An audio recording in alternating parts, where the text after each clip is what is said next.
আসসালামু আলাইকুম। আজকে আমরা পরিসংখ্যানের 32 নম্বর এমসিকিউটা সমাধান করব। প্রশ্নটি রাজশাহী বোর্ড 2017 সালে এসেছে। প্রশ্নে বলতেছে উপাত্তগুলোকে সারণীভুক্ত করা হলে প্রতি শ্রেণীতে যতগুলো উপাত্ত অন্তর্ভুক্ত হবে তার নির্দেশক কোনটি? তাহলে এই প্রশ্নের সহজ কথা কি বলছে? বলছে একটা শ্রেণীতে কতগুলো উপাত্ত অন্তর্ভুক্ত হবে, মানে কতগুলো উপাত্ত থাকবে এই সংখ্যাটা তুমি কি দেখে বুঝবা, তার নির্দেশক কি? ক নম্বর বলছে শ্রেণীসীমা। শ্রেণীসীমা দেখে তুমি একটা শ্রেণী উপাত্ত সংখ্যা বলতে পারবা না স্যার। আমরা শ্রেণীসীমা দেখে বলতে পারি একটা শ্রেণীতে সর্বোচ্চ কত মানের উপাত্ত ইনপুট নেওয়া যাবে এবং সর্বনিম্ন কত মানের উপাত্ত ইনপুট নেওয়া যাবে, কিন্তু কতগুলো উপাত্ত আছে ওইটা আমরা বলতে পারবো না। দ্যাটস এটা হবে না। এখানে বলছে শ্রেণীর সংখ্যা।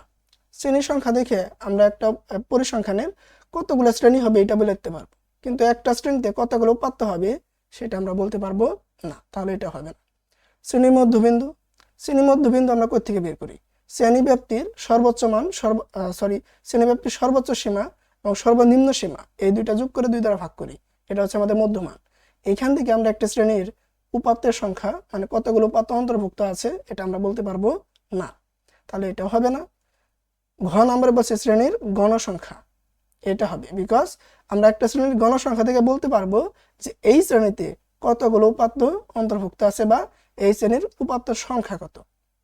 তাহলে আমাদের অ্যান্সার কি? ঘ নাম্বার। আশা করি তোমরা বুঝতে পারছো। তোমরা যদি এরকম এমসিকিউ এর ভিডিও আরো দেখতে চাও আমাদের ইউটিউবে ফলো করতে পারো। এই ভিডিও টপে একটা ইউজার নেম দেওয়া আছে @basicscience03, এটা লিখে সার্চ করলে পেয়ে যাবা। ধন্যবাদ, আল্লাহ হাফেজ।